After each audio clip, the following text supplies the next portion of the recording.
the standard and bar is set very high. Here, guys, here we go! All right. I have to admit, I was a little scared when you said to be connected and quick.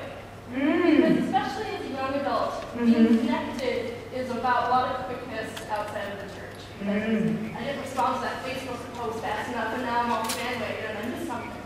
And what I really love about church is I can be connected and slow. And there's time to think, and there's time to mull over things. And I don't want to respond too quickly because I don't want to not have all the information. And I don't want to not know who you are before I respond. Can I be connected and slow too? Is that okay?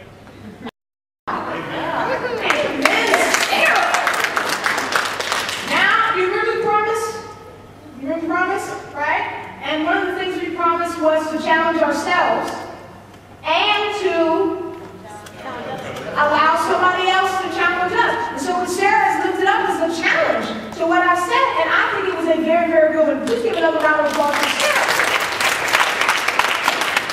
What is particularly striking about that for me and very encouraging is that Sarah, and I'm guessing here, is a young adult? Yeah. Sarah is a young adult, and our presumption is who want everything to be quick, right? And that there is not a concern for them for the opportunity and ability to discern language that does not exist outside of religious traditions, that we can take our time. You know, in religious traditions, they use the word tarry to talk about prayer, and the kind of thing that cannot be resolved in prayer quickly. It's not enough to just say, God, fix it, amen, and get up and now you know. Some things you've got to pray about, and pray about, and pray about, talk to other folks, consult the text, go back and talk about it some more, and sometimes just sit in utter silence and allow God to speak into those moments. And none of those things that Sarah has lifted up and reminded me, none of them are quick.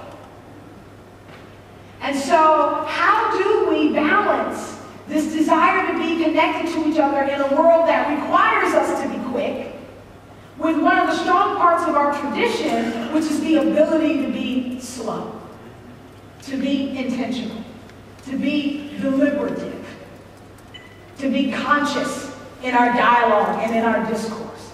And that's an important balance. So I thank you for bringing that back to me, because I had lost it in that. What I think about is, yes, it is possible for us to be connected and slow. I think we do a good job of that right now. Sometimes we're connected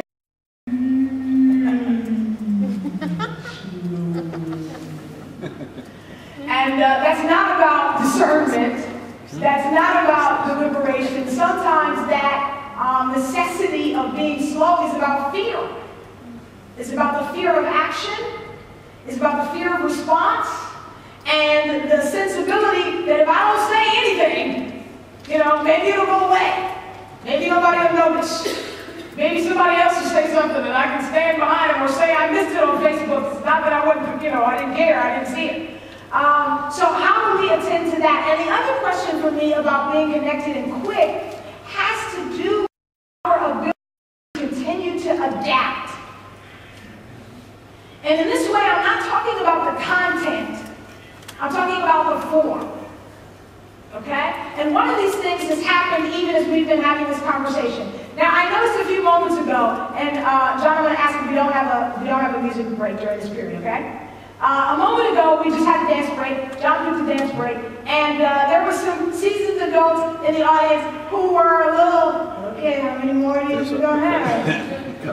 All this up and down, it's a lot of bounces. Say what you're gonna say.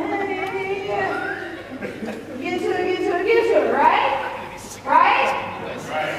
Thank you. Right? And I do dance breaks no matter where I am. I do dance breaks no matter the age of the audience. I always introduce dance breaks, and let me tell you why. Because the largest generation that we've ever seen on the planet, which is called the epic generation, will be 64 million. Okay? 64 million. And they are radically different than those of us who were born before 1980. Those of us who were born before 1980 like to receive our stimuli when we're things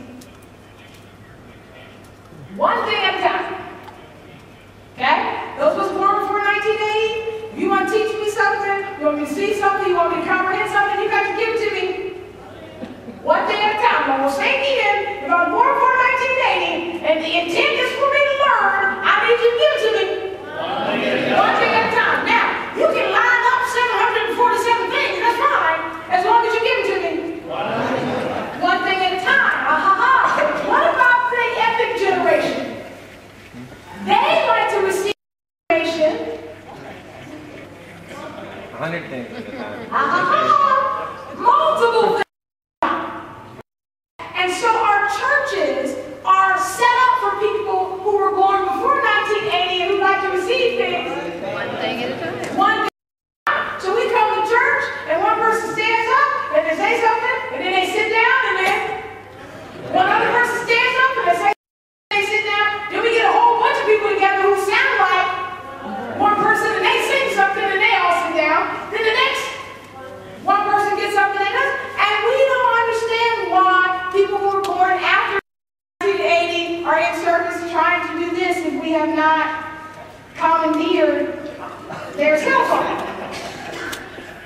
I must be young. Milking a very small. Right? And for some of us, we make the fact that they desire to do this not about a culture, but we attribute a moral value. And we suggest that because they would want to do this while listening, that means they don't desire to be connected, that they're not committed to what's going on in the conversation, and they don't care. And those are moral attributes to an action. Okay? But at some point during our time here together this weekend, I guarantee you someone born before the year 1980 is going to pull out a small bag that has some yarn or some string of some sort in it. And they're going to start working while we're talking. And no one is going to look at that person born before 1980 and say to them that this is a moral statement. They do not care about the life of the church. They are not concerned about what we're doing. How dare you knit a sweater right now when we're talking about Jesus? Great, sister, great. Right? And what we said when young people raise this is, well, that's different. I can knit a sweater and still listen. I'm not having to have a conversation. And what I say to people is that the epic generation is physiologically different than we are. And they can have multiple conversations at the same time. And if we don't begin to practice in spaces when they are present and in spaces when they are not present, this need for them to receive information like this, when they show up in our gathering, it will be as if they have stepped onto Mars and they have not brought oxygen with them. This goes a little deeper though as well, because it goes back to what Sarah brought up, in that we have to balance those things. We have to be aware. We have to have them exist together. Sure. And that is the difficulty of this connection that we're talking about, right? Is that in theory, that makes a lot of sense. But how do you create a service that makes sense for people who really do need one thing at a time, so that they're not overwhelmed, they're not completely taxed, they're not feeling like it's some sort of visual overload and chaotic, and an experience that is open enough for people who need multiple stimuli to feel engaged by what's going on, by the spontaneous nature and the simultaneous engagement. And it's not easy to do. And sometimes we miss, right? And so one of the things that's been fun about time here today is that at the beginning, the first time there was a dance break, 97% of the folks stood up. Okay? And each dance break since then, the numbers have declined. Right? Numbers have declined. But two things have happened with the exception of this break. One, we've continued to have the dance break. And two, there's not been a value judgment for either community for choosing to stand up or choosing to remain seated.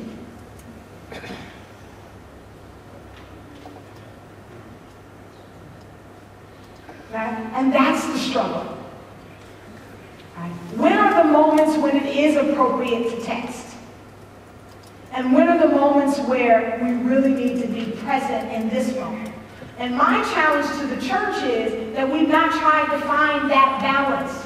We've simply said, don't do it. It's a no. Instead of that passionate yes. And so I'm okay with us struggling to figure out when it's okay and when it's not okay. My struggle is just, it's never okay. It's never okay in church, it's never okay, youth group is never like, oh, that's not. It's not realistic if we're really trying to remain connected to a group of people who are radically different than us. So I want to say this one more word about that connection and why I do it in these spaces where there are young people and in spaces where they're not young people. One of the difficulties in institutions with regards to civil rights was that a lot of the adaptations we made for civil rights, we only wanted to put in place when the other was in the room. Okay? So we need to adapt our language when there are women in the room, because there are women in the room, and we need to be intentional because there are women in the room. But when the women leave the room, we can go back to talking the way we normally talk. Right? We can tell the jokes we normally tell. We can mention the stories we normally use. We can give the examples we normally have. We only have to make this exception when the girls show up. Okay? And what that creates is this imbalance and not a true cultural shift. Because then whenever the women show up, we resent their presence because now we have to change the way we talk. And now we have to change the language we use. And now we have to change the stories we tell, the jokes we tell, right? And so that creates this level of frustration. And so the temptation we have when we're talking about youth and young adults, when we say we want youth and young adults to come to our meetings, we want youth and young adults to be a part of this institution, if we are to change the institution when they show up, they know it's fake! They're not fooled. They know you just put on this little tap dance because they're coming, and as soon as they walk out of the room, you're going to go back to the way you normally do it, which means the second or third or fourth time they show up, instead of that tolerance for affirmation, there's going to be a low tolerance for acceptance. Because we have to change this thing we always do, just because you're here. So, if the folks in the house are before 1980, or the folks in the house post-1980, there will be downspring. Thanks be to God. Hallelujah. Thank you very much, guys. Okay, see, this one feels like I should be working into someplace, you know what I mean? There's some words that are needed. Just a tiny. All right, guys, thank you very much. That's just for dramatic effect. I like the drum roll. It's very nice for the dramatic effect. All right, I think, how are we doing, timekeeper? 20 minutes. You got 20 minutes? Wow! 12? I have 12 minutes to my time? 3:30 is 15 minutes before you need to stop. Okay. Still have 20 minutes before then. I have 20 minutes before that. You have Fabulous! Thank you! I'm doing even better than I thought. All right, good. So, give me one more question, and then I have an exercise for us. Give me one more question. All right, thank you.